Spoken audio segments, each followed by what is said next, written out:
Thank you for staying with us. This is Breakfast Live on GTV. This is a scoop segment, and today we'll be sitting with one of our former gender ministers. I have the pleasure of introducing you to this woman who served as the gender minister from 2017 to and was appointed Ghana's ambassador to Italy in 2018. But she did not accept that appointment.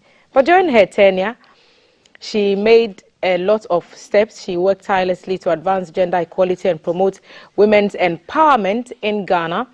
She worked hard to implement several policies and initiatives, including the recruitment of caterers for the school feeding program aimed at promoting women's rights and addressing the challenges facing women and girls in Ghana. Today, we are talking to her about her experiences as a gender minister, the challenges and opportunities facing women and girls around the country. The next steps in the fight for gender equality will also be very much a part of this discussion. Also, some of the key policies and initiatives that she helped implement during her tenure. And like I said, especially the school feeding program, lessons that we can learn from there. Honorable Otiko Afisa Djaba is our guest on the scoop segment today. Honorable, good morning. Thank you for joining us. Good morning. 61 looks great on you. Well, it's grace. Grace. Yes. What have you been up to? I know that the activism is still a big thing for you. Yeah. Are you still doing the active politics that we've known in the past? What have you been up to? Well, before I respond, I would like to say a good morning to all your viewers. I've been here since 1998, GTV. I used to produce a program called Kokroko. And then another one called What's Up, Let's Talk, the first Sisala program on GTV. So, but I came as an independent producer. My background is development, and I found myself in politics from the development end. And so, having retired from politics. You've retired? Yes, I retired voluntarily from politics. I chose to set up a foundation in my father's memory, Hon Djaba Memorial Foundation, to focus on persons with disability and gender, particularly vulnerable girls and women. That has always been my passion. Kokroko was about children, and I went to work in 98 communities in a place called Tumu in the Sisala district to make a difference in the lives of children. And so coming into politics for me was a means to an end, to see how far I could take that to develop, because 98 communities, for how long could I be going from one village to the other? But when you have the political opportunity, you are able to reach the larger population. So I've been very occupied with my first love, development, in terms of there is a gap with issues with disability. A lot of people have disabilities, but they hide it, or they don't even, like you're wearing glasses. I can't read from my phone without wearing my glasses, you know. And you get up and your hand, you slept on it, or your leg, something has happened to it, you know. And after a while, you do some things and it works. But everybody has a disability, especially as we grow older. The older you get, the more likely you are to have a disability, whether it's your sight, you're losing your teeth, or functions with your hands or your legs. And so Ghana has not treated persons with disability very well, in spite of the National Disability Act. It's the same way with women and children. We are the most vulnerable. And so those are the things that have kept me awake since 2018. I'll get back to your voluntary retirement. I just want to focus on your passions a little bit. When you talk about the challenges that you met, that girls brought to your attention when you went around these 98 communities, what would you say were the top ones? What are the issues that, for example, the issues that keep you awake? What are the issues that keep the girls up at night and the women up at night? With the Kaya is poverty. In the rural communities, the amenities are not there. The jobs are not there. So a friend has come to Accra or Kumasi, come back home with a few bowls or some things that look like they are items of wealth. So the young girl is encouraged, or even the parents encourage them to come. Some are young as 6, to come and then hawk or carry load on their heads and things like that. And they are open to a lot of abuse, sleeping in the outside, the elements are against them, they get raped, they get pregnant without knowing who even the father is. And the women and men who use them to carry their things don't respect them. You carry somebody's load the whole day and they throw some coins at you. That is so disrespectful. And they are not in school. A lot of them are of school going age. Some had to stop going to school because of poverty. They have become children becoming breadwinners. Some had to run away because of child marriage. That's another area that I worry about. And so the education of the girl child is still very problematic, in spite of all the talk about sending your girl child to school and increasing enrollment at the basic. At the tertiary level, it's a different story. The inequality is still there. The issue of women being paid properly, decent wages like the caterers, is a source of worry. Maternity leave and women's promotions, the fact that we don't have creches at the workplace. What happens to a woman who has had children? What does she do? And the facts of the increasing rate of killings of women, like the young girl who was killed recently by a policeman, and then ritual murders of children and women. You heard in Kaswa, some children killed another child, and a girl went to, I think it was Cape Coast, for an interview, and then the pastor and the chief ended up killing her for rituals. It goes on and on and on. Trafficking is still going on.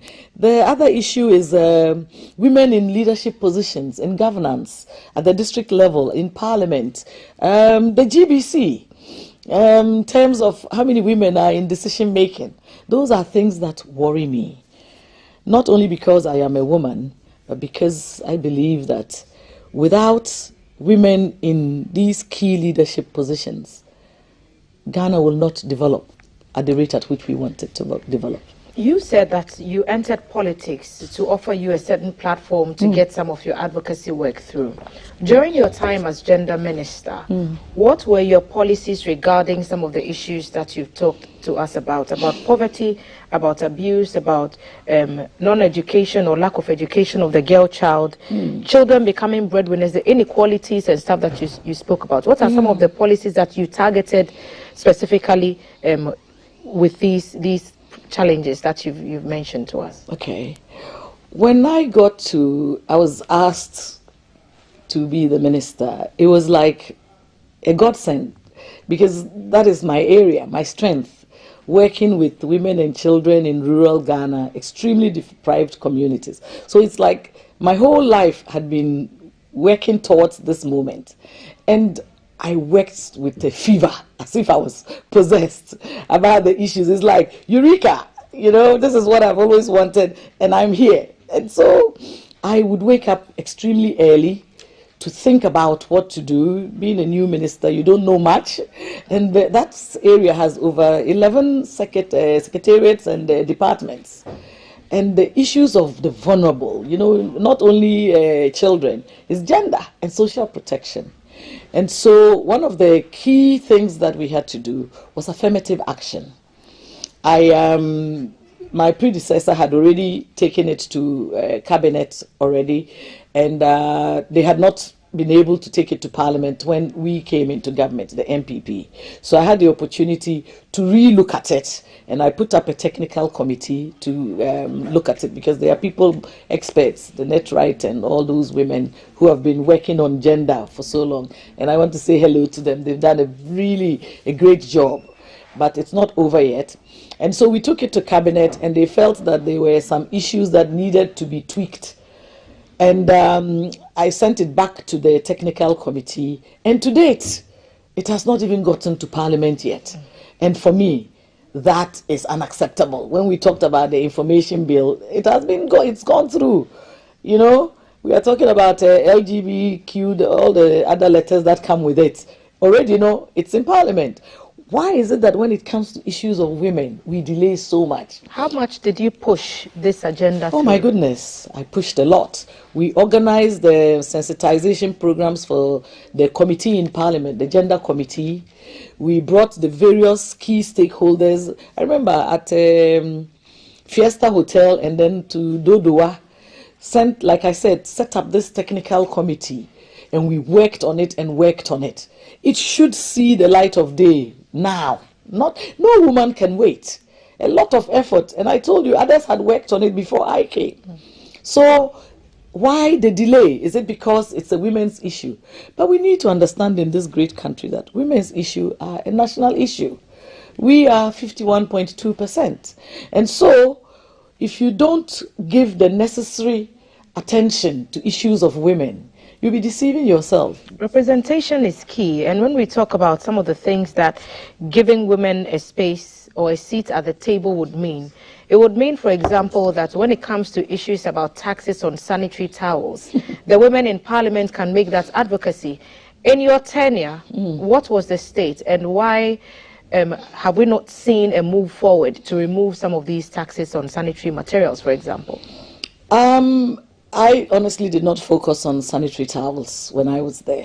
Yeah, it's an issue that girls, especially in rural Ghana, cannot afford it.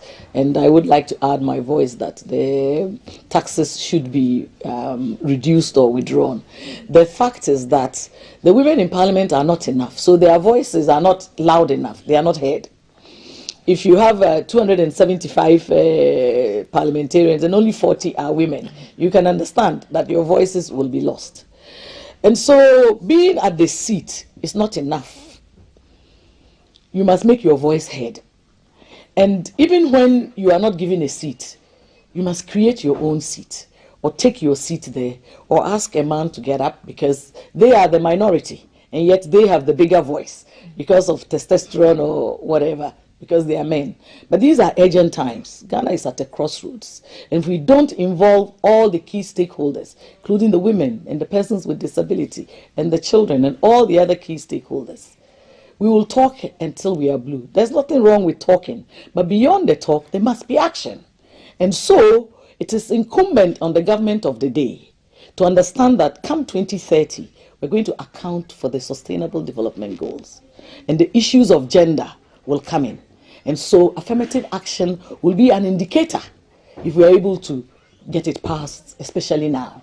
And then do the sensitization for market women, for everybody to understand their rights. It's not enough to have a law that is meaningless to the people, the beneficiaries. Some of the laws that we have in this country, even what are SDGs, you go and ask somebody in the market or even a teacher, they might not know. So there's a lot of work to be done. And at this point of our life in Ghana, where we are 66 years old now, we must behave like an adult and do the things that will inure and benefit and give us a better perspective of ourselves. That when we sneeze in Ghana, the United States, Europe, they catch a cold. This is we, Ghana, who were the first in sub-Saharan Africa to achieve independence. And we are marking time for whatever reasons. Leadership is about solving problems.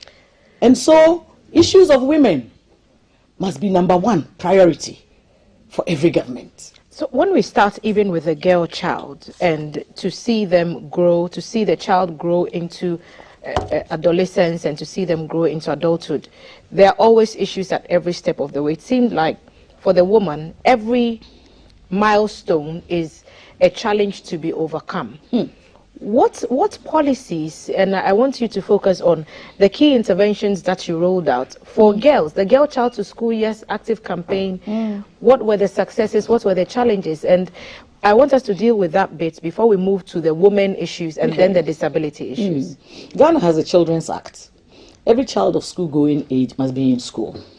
However, because of child marriage, our cultural biases, the negative traditional practices, you will see a child who is 14, 15, 16 being asked to go and get married. And of course, once you get married, you're going to get pregnant and have a baby, children having children. And so the Child Marriage Act that we had we are able to work on it. There is a unit at the Ministry of Gender. We launched it in the Upper East to ensure that attention is brought to it and that child marriage is a crime. It's a crime against the country, it's a crime against the girl, it's a crime against the community. Because once you curtail the child's education, the girl child, you've lost a future employee of Ghana. It's very difficult for her to be able to go to school and finish her education and become somebody who will contribute meaningfully to her community, let alone herself. Is it still very much the case in the northern part of Ghana, child marriages? Not only the northern part, spread across the other parts? I mentioned northern because you did most of your advocacy work in. Largely in the northern and the Upper East, but in the Brown Hafu as well, and in the Zongo areas of urban Ghana, you will have child marriage going on. And the laws are there, the education has been done, and yet our customs still kind of are stamped on us. In your tenure as gender minister, did you find the need to prosecute or to raise questions with any of these child marriages? My office does not prosecute, that is for the judiciary. So did you find anyone that you handed over to the relevant authority? In the various districts. There is a gender desk officer at every district. And so they would report it, and social welfare officers. I cannot give you the numbers right now, but we drew a lot of attention, awareness. We raised a lot of awareness to it. And to be honest, it was decreasing at the time that I was leaving office. Currently, I don't know the rate of child marriage in Ghana, but it is pertinent that the chiefs and the judiciary should get involved, because when something happens like that, it's the chief who is able to say to whoever has committed that offense that brings schnapps or something. But it's not enough. Schnapps does not change the life of the child who has been destroyed. And so the judiciary and the duty bearers must let the system understand, the communities understand that it is a crime. And the parents, to send your child to this man to be married, an older man most of the time. And the older man too must understand that this is your child's age mate, so that we work together. It's a collective responsibility, building a nation. And to be sure that we change the face of Ghana and understand that a law is a law. And so if it is criminal to marry anybody under 18, then so be it. Don't take schnapps if it happens, and parents, do not give your children out. And then the men too, don't go in for the girls that are underage. Allow, small tilapia, 1,000. It's not as delicious as the full tilapia. You understand? And there's so many grown tilapia, grown women available. Why would you want to go for this little girl and destroy her life? So it's not just about what government is doing, it's also about what duty bearers are doing, what the whole community is doing to ensure that the enforcement of the law is done. And then the police too will then go and do their work, and the social welfare workers too will do their work and reporting. I also put in place a toll-free helpline, so that if you are abused, it's not just about child marriage, but for any form of abuse and violence against women and children, you could call, and that number is still there. And there's an office at the ministry that the sword was cut by her ladyship, Madam Sophia. We did it together at the ministry at the time to ensure that wherever you are, you can call without anybody thinking that, when you even report, you become a victim. They say that you are wicked. You've reported somebody for abusing you. Instead of looking at you who is the victim, they rather are supporting the person who has violated your rights. So all those things were done. Another policy that we did was in child trafficking, and then even women who were trafficked. We were able to rescue some of them and get accommodation so that they'll be treated, and then have a team of nurses and psychiatrists to be able to help them. I had a terrible experience with a lady coming from Sudan once, and I met her. They were trying to get her on the plane to come to Ghana, and she was so confused. She didn't want to come. I've never been so traumatized in my entire life. What happened to her? What caused the confusion? She wouldn't get on the plane, and I I was going up, then something said, come back and then find out why she was struggling with the security. And then they said that she had been loitering at the airport and they found out she was a Ghanaian. And for 2 weeks, they had been trying to get her to get onto the plane to come to Ghana. And each time they got to the tarmac, she wouldn't get on. So I managed to convince her to get onto the plane. And she started, something is happening to her stomach. She can't sit down. She can't lie down. Is there a doctor on the plane? They called the doctor, examined her, couldn't find anything. She will eat. They bring the food. She won't eat. She wants to go to the toilet. It was so traumatic. And we found out that some group of people had trafficked her to Iraq or somewhere. And they had taken her passport. And the landlord had been raping her. And the son had been raping her. When she went to report to the police, they sacked her from the house. And so she was now deported. And that's how come she ended up at the airport. And so I managed to get her to calm down. We got to the airport in Ghana, and there's a hospital at the airport. So we called her relatives to come for her. And got the assembly to even employ her. I had to call the MC at the time. She's working now. I don't want to mention the district, but she's working now. But that's just one. There are so many other stories. We also implemented Operation Get Off the Street Now for a better life. Getting beggars off the street, the young children who are hawking off the street, and trying to get them back into school or to train them. We trained about 400 girls and boys off the street, so that they will have employable skills to be able to earn an income instead of being on the street. The issues of the homes, Usu Children's Home and what have you, we were able to ensure that, that there was a time when the children were being sold and a whole load of ugly stories were coming out of those things. We were able to work with them and the issue of adoptions, to be able to make it more transparent and accountable. The Medina, the children's home with the U.S. Embassy, we were able to renovate it and make sure that the young people are in there and they are well kept and they have decent accommodation. The gender policy, social protection policy, a whole load of policies that we were able to reactivate and ensure that we brought them in line with the Constitution. Even the National Disability Act, we started reviewing it to be able to bring it in line with the UN rights for persons with disability. So a lot of all the different areas or sectors of the Ministry of Gender, we were able to, in terms of implementation, begin to put in things to strengthen the structures and ensure that what they were meant to do, they started doing them. We didn't do all, and there were a lot of challenges. They're still there. I can mention many challenges with how the girl child progresses throughout life, but we focused on the girls for a while, so perhaps I'll leave it. There's still the abuse situation that the girls face.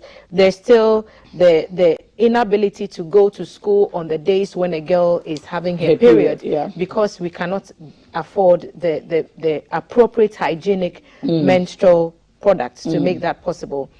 Was there a conversation about this, about funding or finding a way to help girls afford sanitary towels? And what can we do now to make it possible? Now, because of taxes, one pack of sanitary towels is going in some cases for 22 cedis, and if you need more than one, then you're paying twice that. If you need as many more packs as you need, you have to just make it available. Some cannot even afford at all. From the time that you were gender minister, these issues were present. They are still present now.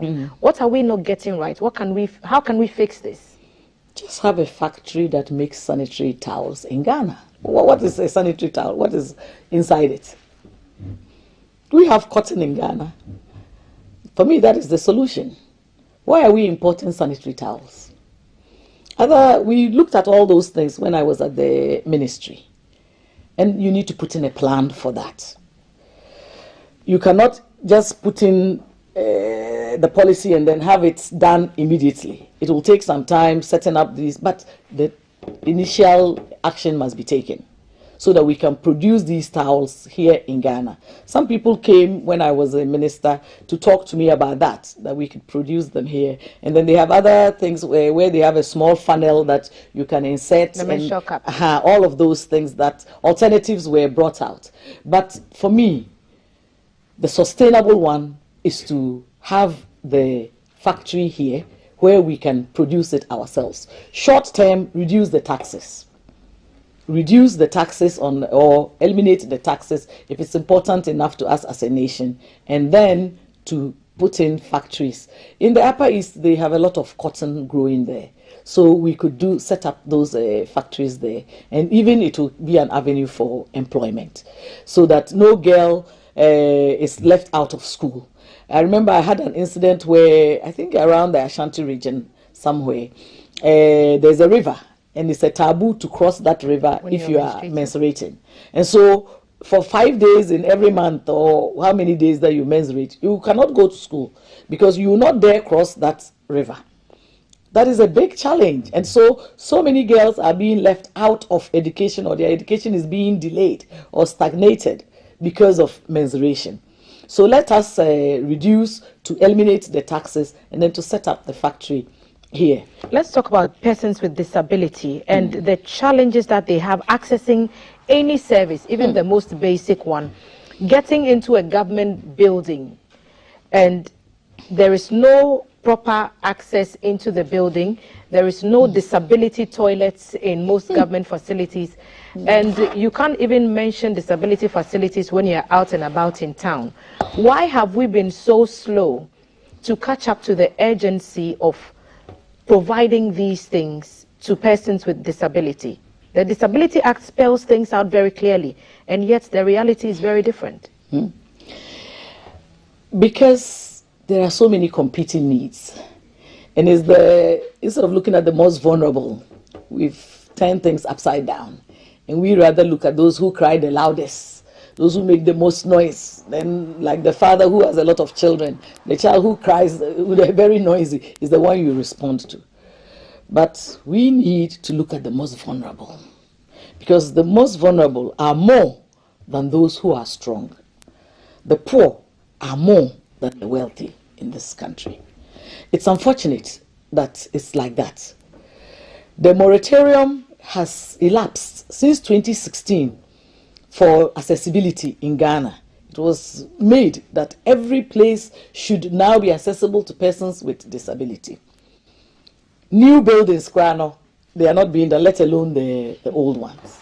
And so, part of our activism at the Hon Otiko Afisa Djaba Memorial Foundation is to draw attention to these lapses. That is why we set up that organization, to address these gaps, understanding that if you live long enough, you will be a person with disability. If you have an accident, you can be a person with disability. And a sickness, an illness can make you a person with disability. Children playing, somebody pokes somebody's eye with a broomstick, boom, you are blind. You get an injection, and before you know it, you cannot walk properly, or wrong medication. And so it is incumbent on the government, and the National Disability Council is under the Ministry of Gender, to wake up and increase the activism, and the Ghana Federation for Persons with Disability and the small organizations like ours, to make enough noise because and take action. Because they're still relying on donations, and in most cases they are appealing to the good hearts of benevolent Ghanaians and philanthropists to help them get even white canes. At this platform, we've engaged with some of our friends who have sat with us to mobilize white canes for the Blind Union, for example. And it is similar with other disabilities as well. Even people with intellectual disabilities, learning disabilities, all requiring help, and yet the help appears to be very slow in coming. So it's unfortunate. We just wonder whether those conversations, I mean, how we can further those chats. But that's what I've said. We have to bring action and ensure that the rights of persons with disability are also adhered to, because there are about 3 million as per the Ghana statistics in this country. My foundation organized a campaign to mobilize wheelchairs we were looking for 16,000 wheelchairs. To date, we have not even received 1,000. That tells you the apathy when it comes to persons with disability. I'll give you the opportunity towards the end of the program to tell us how we can reach you, the foundation that you are in charge of, and what kind of support that you may need. So people the other who thing, may be watching us, that I would like to say is that persons with disability themselves must also take up their advocacy and fight for their rights instead of complaining or being on the streets begging. That did you see the woman who attempted to board a flight? Yes. I wrote about that. Yes, I wrote about that. She was treated very badly. Yes, when she wanted to get I wrote about it at the time. And as for it's because the planes that they bring in for internal flights are not designed for carrying persons with disability. So we have decided that we'll reach out to civil aviation to see whether they cannot talk to the airlines to bring bigger planes that can accommodate persons with disability. And issues of employment, like they were being employed at the toll booths, and now they are no longer being employed because the toll booths will come back. And so when I was at the ministry, I put in something that each of the ministries, whenever you are employing or recruiting, at least recruit 1% to be persons with disability and women. Like whether it's police recruitment, they can work at the desk. If you don't have to be in the front line, but they can do administrative work. A lot of them are involved in, they've gone to university, in accounting or music or teaching, anything, law. A lot of them are in the law school. The other thing I'll also advocate for, apart from employment for them, is to give them scholarships. I know that at the local, the district assembly, 3% of what they have is supposed, or it's 1%, one of them, either 3 or 1%, is to be given to persons with disability in terms of their scholarship. But it does not reach them. And it is those who are most vocal who get these things. Or they say they're giving them deep freezers and what have you. You understand? And the last one in terms of disability is their self-esteem. When you see a person with disability, understand that he might have mobility issues, but he's not stupid. If it is his hand that has a problem, his mind does not have a problem. And so they must be treated with respect. When you see them come, you think they are coming to beg you. Maybe they are just coming to give you some information. You understand? So Mother Ghana must treat persons with disability, people who are different, must be embraced. We must embrace diversity and ensure that they feel good. It's bad enough having a disability and then being treated as if you are inhuman. Like I used to be called that somebody who has mental issues is lying on the street somewhere. So I organized the social welfare to go and pick them up to the mental home. Then at the Ridge Hospital. Then the people there then said that I have to pay for them to be taken care of. But Ministry of Gender, our budget is the smallest. How do we take care of that? It's a Ministry of Health issue. So those things must be clear. In terms of mental issues too, it's becoming a lot in this country. And we must invest in them for the development of the nation.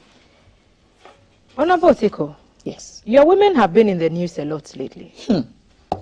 The school feeding program and the caterers. At the time that contracts were signed and people were brought on board, you were gender minister.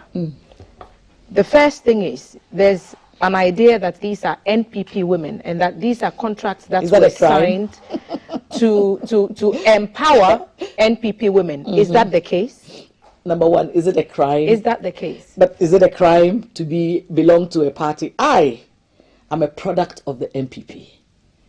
I went to contest as the parliamentary candidate for Bole Bamboy under the NPP. I became the national women's organizer under the NPP. I became the minister for gender under the NPP. It's not a crime to belong to any party. So when it got to time to sign contracts for caterers, you gave it to the NPP women? I deliberately asked that 550, those are the women's organizers, should be employed as caterers, especially those who had the hygienic standards that were required. We have 275 constituencies. So every women's organizer has a deputy. Times 2 is the 550. But there are over 22,000 caterers.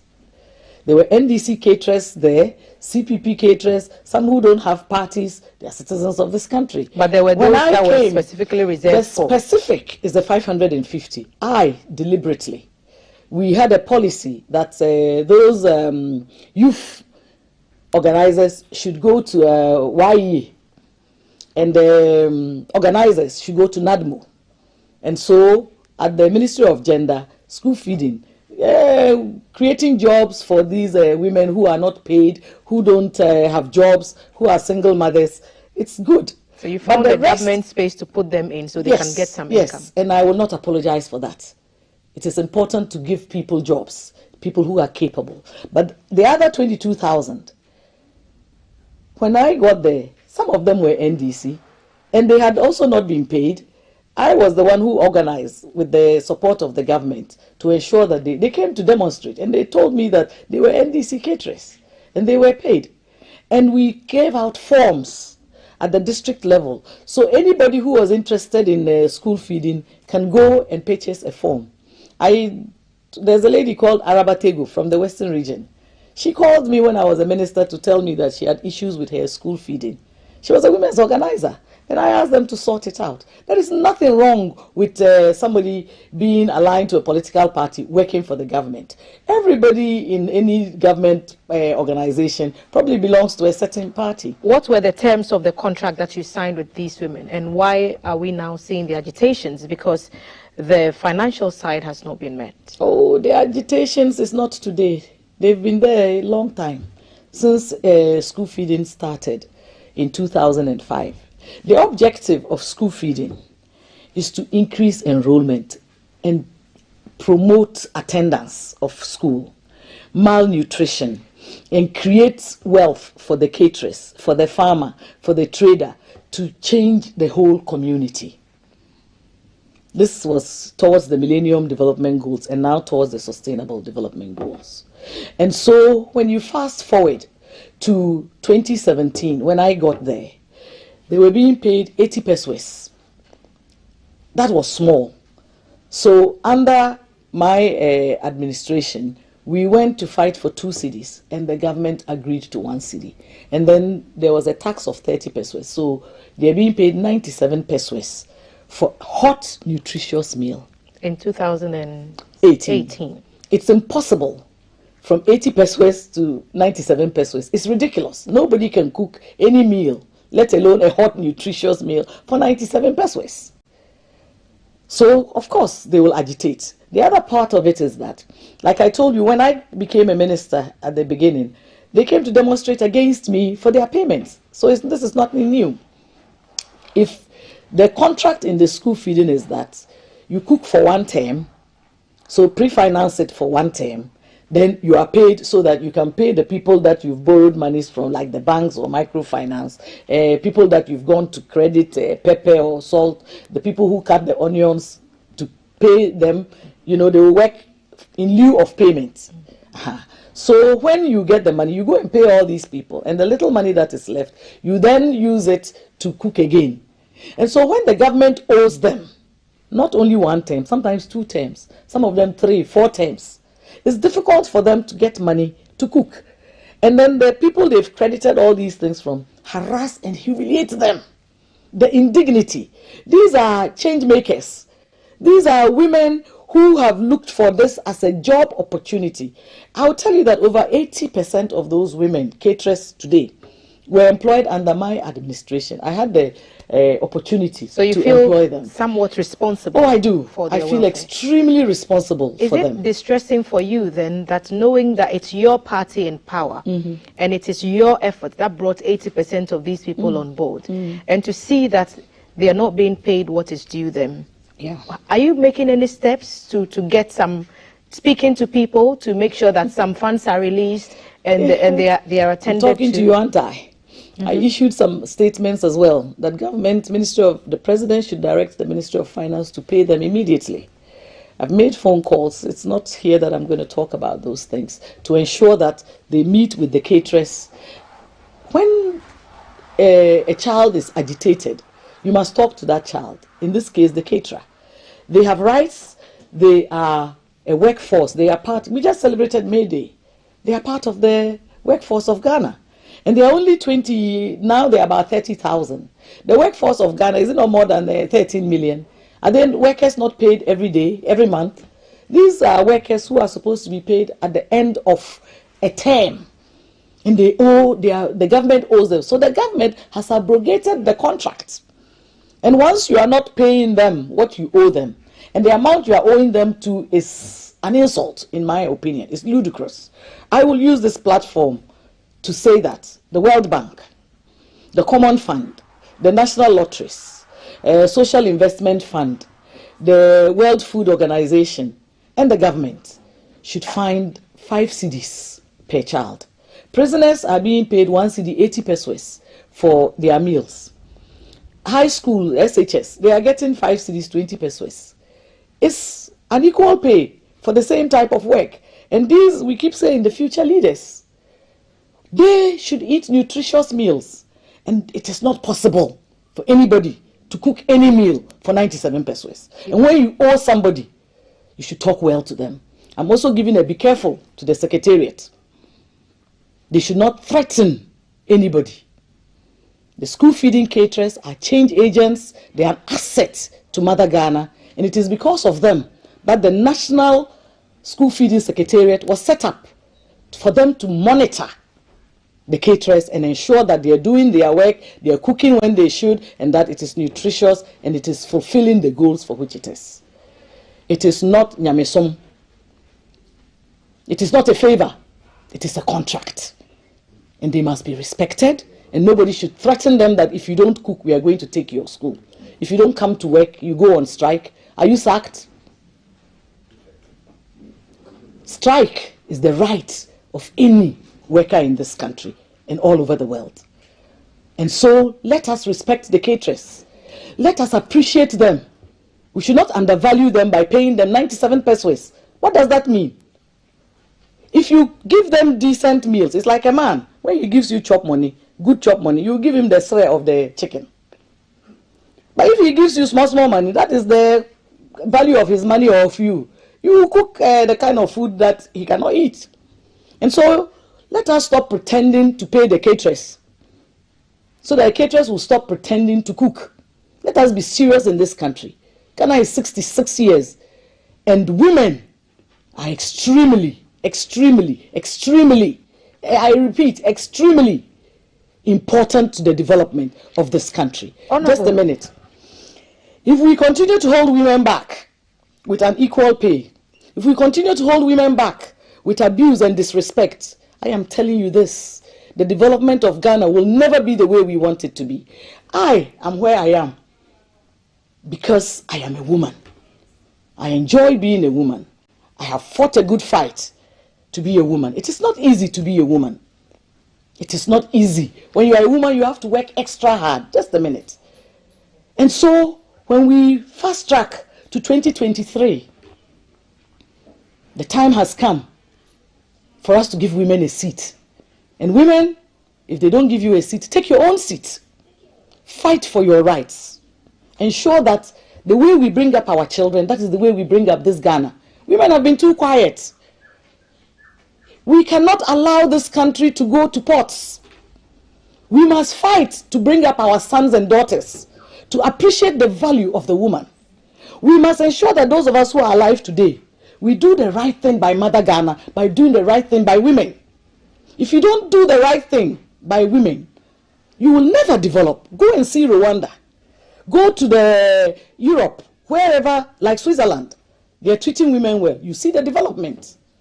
The time has come for Ghana, as we say in Chi, let's treat women well. Let's educate them. Let's stop abusing the school feeding caterers. How can you feed prisoners with 1 cedi 80 pesos and say that future leaders, and then you are giving them, how much is it, 97 pesos? Why? It is ridiculous. It is ludicrous. It's unacceptable in this day and age. Let us call a spade and do the right thing by Mother Ghana. And my government, I'm very angry with them. So I was about to ask, yes. Someone will be listening to you and the person would interpret your actions and your strong words against your own party as a sign that perhaps there's trouble in paradise. Is there? Where is paradise? Ghana is not a paradise. So we are working towards a paradise. What's the relationship between you and the party today? You mentioned that you voluntarily retired. Yes. You were offered an ambassadorial position to Italy. Yes. You declined it. Yes, it's my right. It's my right. Why did you decline? I'd worked for 16 years. I have 4 children. I was waking up at 2 a.m., 5 a.m. to go to work all over the country. I became an absentee mother. I have the right to spend time with my children. It's the best thing that ever happened to me for me to decline going to Italy. And the best thing that ever happened to me to come out of development and go to work in politics. Because I told you I was working in 98 communities. It would have been impossible to achieve all these things that I have told you. So I am very grateful to my party. I knew nothing about politics. Actually, I didn't like politics. Don't tell anybody. And I had to go and work with them to be the parliamentary candidate. They chose me. Can you imagine? It was such a privilege. Unfortunately, I lost. So what's the problem now? Listen. Then I came and they asked me to become women's organizer. Some didn't like it. We went for a contest. Would you believe it? Me, who doesn't know anything about politics, had no money. I won. Not once, 2 times. Thank you, MPP delegates. And then, to my surprise, when we won the election, I was put at the Ministry of Gender. It's an honor that they have done me. I cannot be peeved. I can hear the passion when you talk about the issues. I love my party. And yet you retired. I just told you I retired because I need to take care of my children. And my former husband has stroke. And I take care of him. And going away was not an option. And to be honest, I was tired. When I do something, I don't do it by halves. My soul, everything is inside. I told you, it's like a fever. I was possessed. I'm so passionate about Ghana that anything that I'm doing that is about Ghana, I can't sleep until I achieve it. And that is my worry with my government, that it is the best government for Ghana. And by the grace of God, 1 million votes, we were brought to be the government of the day. Let no minister or CEO or any appointee think that it is because they are special. It's the grace of God that gives you the opportunity. You can be president. You can be the minister of finance, the cameraman, anybody. But the people gave their will to the new patriotic party. What's the cause of your unhappiness with your party? That issues like this, in terms of the caterers, prompt action is not being taken. When 1 million people put their soul, they give their will to you, their votes, you must do the right thing by them. This is not about politics. This is about the development of the people with the people, giving them the necessary information. Where you cannot meet them, talk to them. They are human beings, they will understand. Because the MPP is a listening government. These are serious times. And we need serious decisions and actions to be taken. The world is not only in Ghana. Food prices is the same everywhere. The economic crisis are like that everywhere. But why are you a leader? You are a leader to solve the problems. I want to see my government that I believe in to set up. It's not about breaking the 8. It's about solving the problems of the people of Ghana. That is why you are elected. I have nothing to be peeved about. I have so much joy for my party. And I'm very proud of them. Achia emuye. But we must be serious. And so the appointees, the ministers must understand that it is a privilege to be in this position. You will never get it again. Out of 30 million Ghanaians, you have been offered the single opportunity to take Ghana to the next level. Let's die trying. Let's put in the structures. The fight that we fought during the campaign, let us reignite it. And Ghana and the people of Ghana will understand that we are serious about their development and we will win back their trust. Take the apathy out.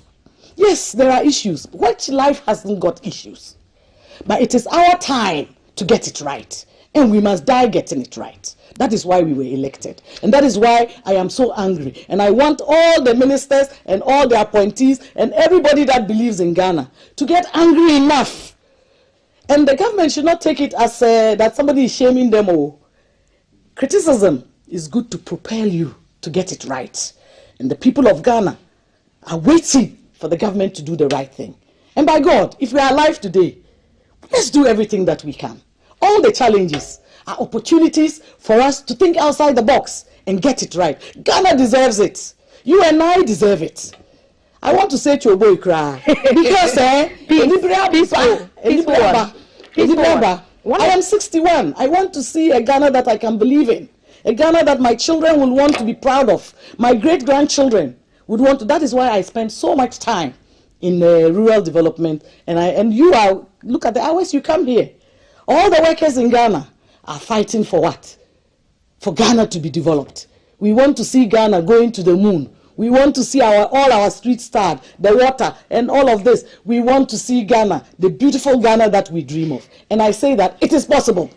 The understanding that some have is that the problems with the school feeding program is partly because it's been deeply politicized. It's possible. Do you agree? And do you think that you may have contributed to the politicization of the program? I deliberately contributed by engaging 550 women organizers. And I tell you, I will not apologize for that. They too are Ghanaians and they need jobs. For us to depoliticize, under Rawlings, Kades, when we went into democracy, they went to parliament about it. What do we do with them? And so they agreed to put them in the social welfare and then the non-formal sector. Was that not a political decision? Are you getting me? It is important that we understand that there is nothing wrong with that, but it is how you do it that matters. I think that I will slide over to our screen, get a few of our messages. 05555611034. We are having this chat with Honorable Otiko Djaba, and our screen has been buzzing since she sat down for a while. So, Madam, if you may, just take note of some of these comments, and then I'll come back to you to pick your final thoughts on the discussions that we've had so far. Madam, the best and most beautiful part of you is to quit politics for the sake of your kids and former husband who was not well. Be blessed is what one of our messages here are saying. Good morning, Thelma. Honorable Otiko, welcome. I like the discussion. My sister Otiko is straightforward and on point. Kwabena sent us that from Kumasi. Good morning, Thelma. I think the former minister has said it all. There should be a factory in the country for sanitary pad. What's the one factory, one district policy thinking about? I remember the president gave 2 university girls some money who invest these pads with plantain, something, Ghana and importation.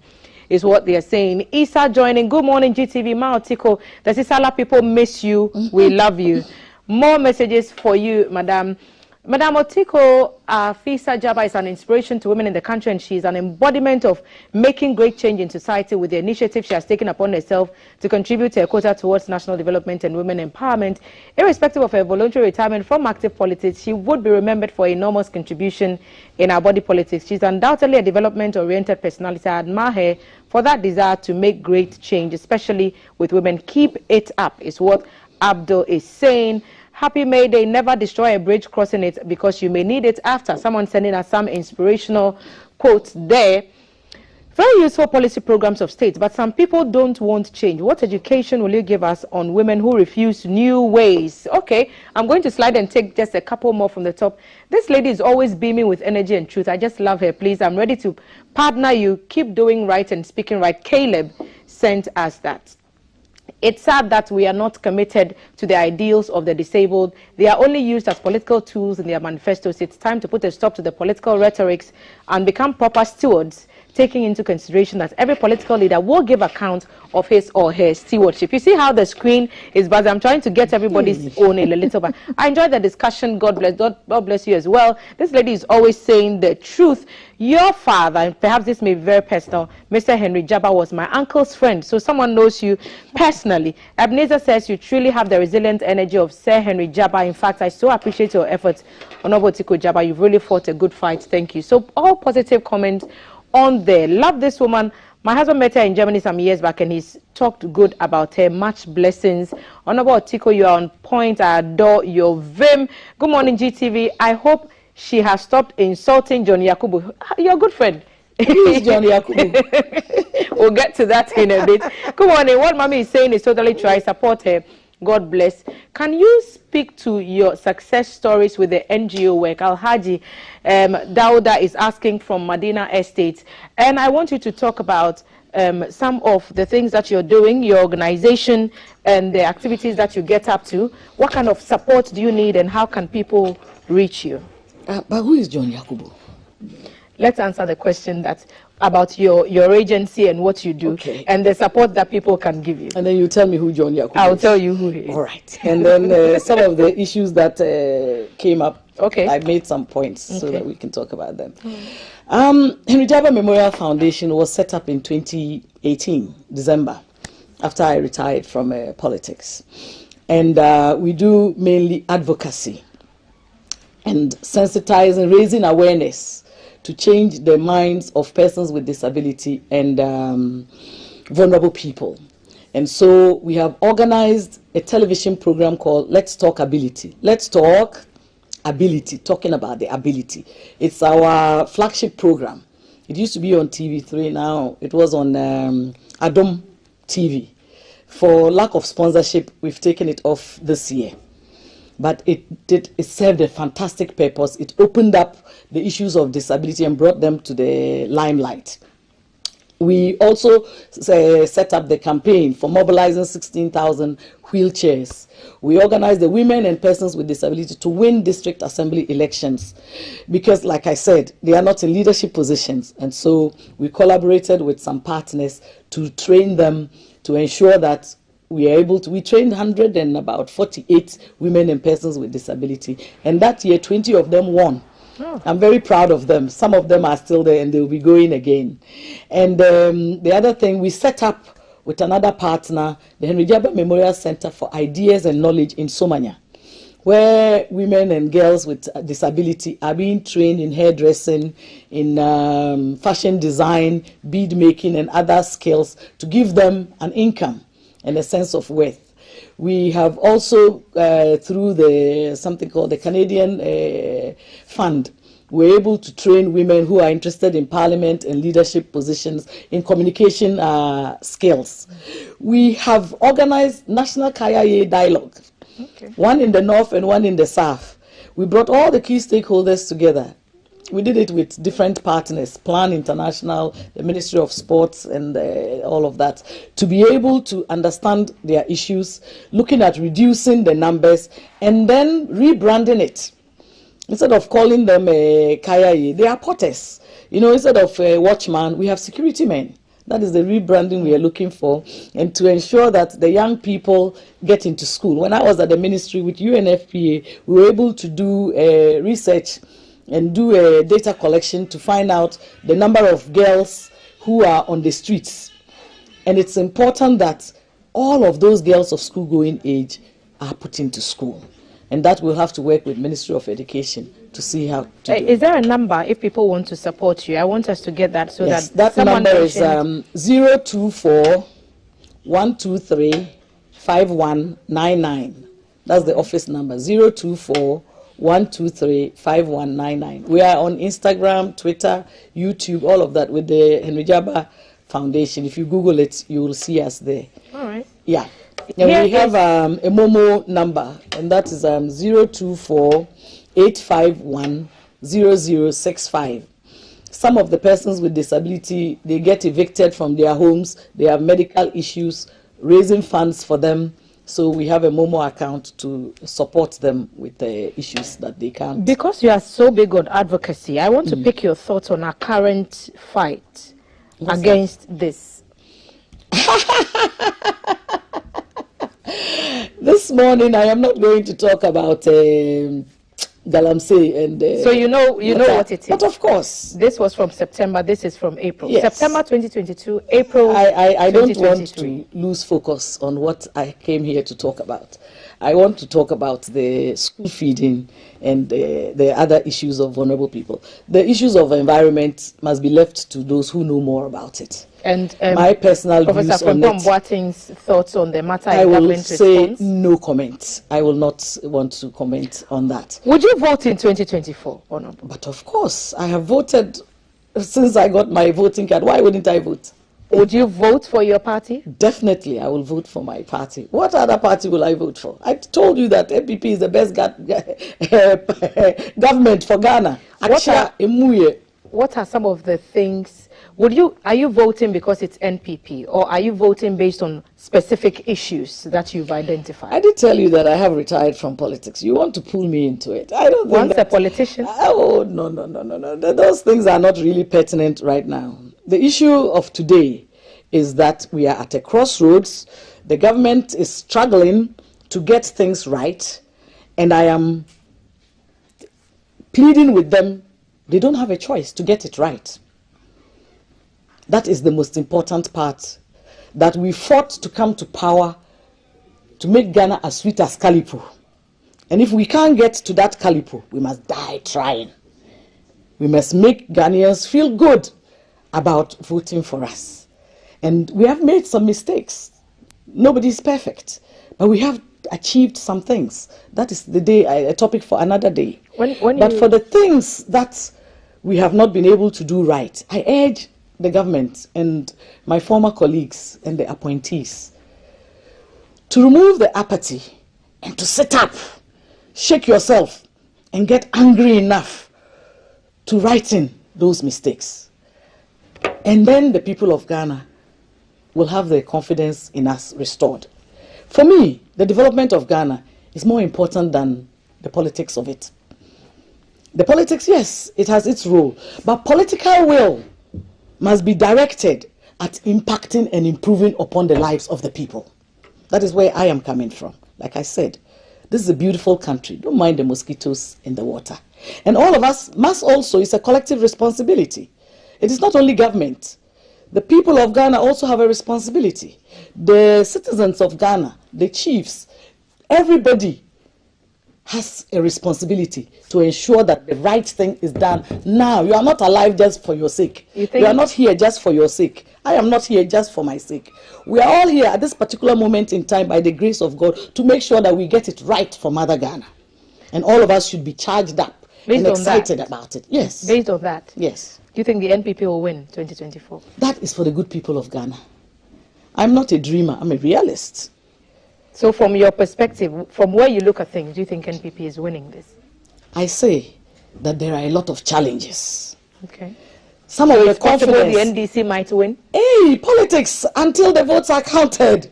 You will see that somebody, even when people are running, you think that the person is winning, then no worry. Anything is possible. It is what you do.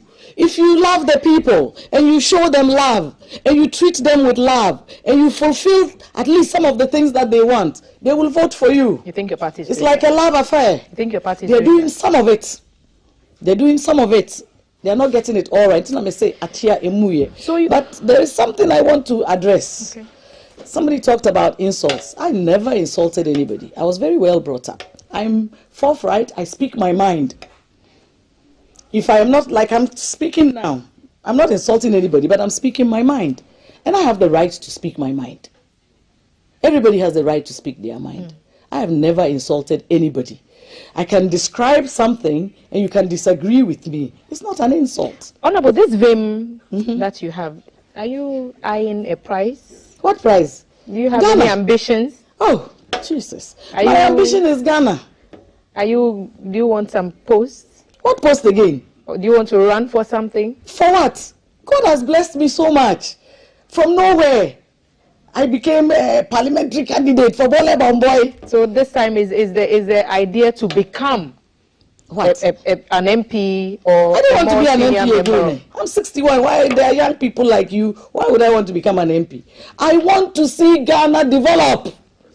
So president? President for what? Of Ghana. Chai, it's very hard though. Even managing my small life is not easy. But I want to push for the people who have the courage to be president. To get it right. No. Is Ghana ready for a female president? Ghana has been ready a long time. That's why we are where we are. Yourself? No, I don't want to put myself. But I will support any woman who wants to come up. Even if it's not in your party? Even once it's a woman, it's okay. You know, there are certain things that are not about politics, you know. Issues of women are not about politics. We must begin to separate the two. When it's a national issue, the disrespect of women, the underrepresentation of women, it's not politics. I talked about affirmative action. What I even said is about quotas, ensuring that certain places, safe seats, are reserved for women.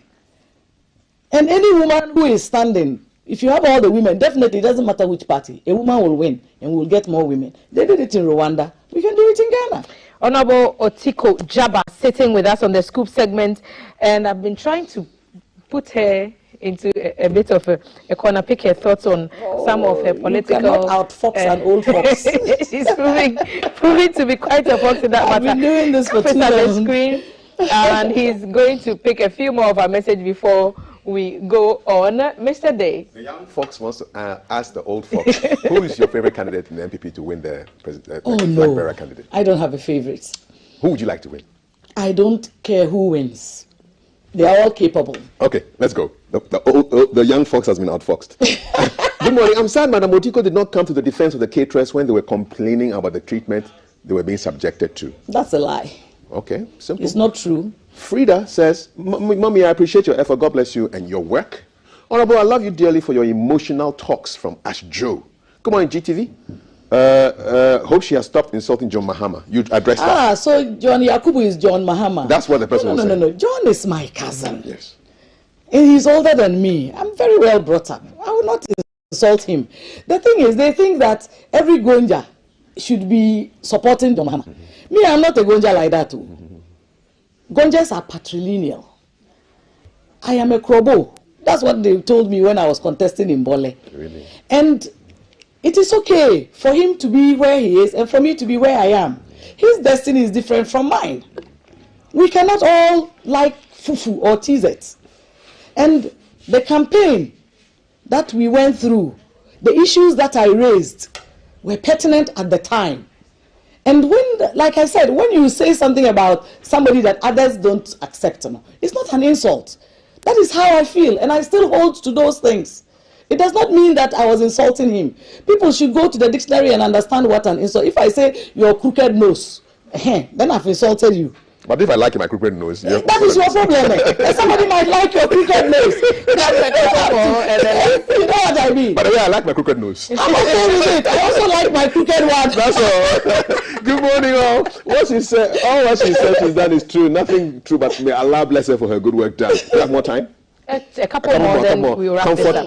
Honorable Comfort Awinya says, my sister Otiko, God bless you for your continuous love the party. Let's continue to love our party no matter the situation. Madam, please tell us something about Galamsey. She said she's not going there. She doesn't want to be focused. Good morning. It's good to hear the Honorable's voice after a long break. Thank you so much. Asankushu. Thank you. I would want to say thank you to you too, and Ayiko to the caterers. They must keep on the fight, and the president, like I said, must ask the Minister for Finance to pay them their money immediately, their arrears. They should digitize the place and ensure that the notifications that we used to give them on their phone, alert that it's time for you to get your amount, it should start again. They should find the money from the Maslog, from the lotteries, wherever, to help them with the pre-finance, and ensure that they are treated with respect. Honorable Otiko Afisa Djaba, thank you so much for sitting with us this morning. Former gender minister, and she's been sharing her thoughts on a number of issues. You can catch this whole interview again when you go on our social media handles, GTV Ghana. Honorable Otiko, thank you so much and we wish you a pleasant day. The breakfast show continues after this break. Stay with us, we'll be back shortly.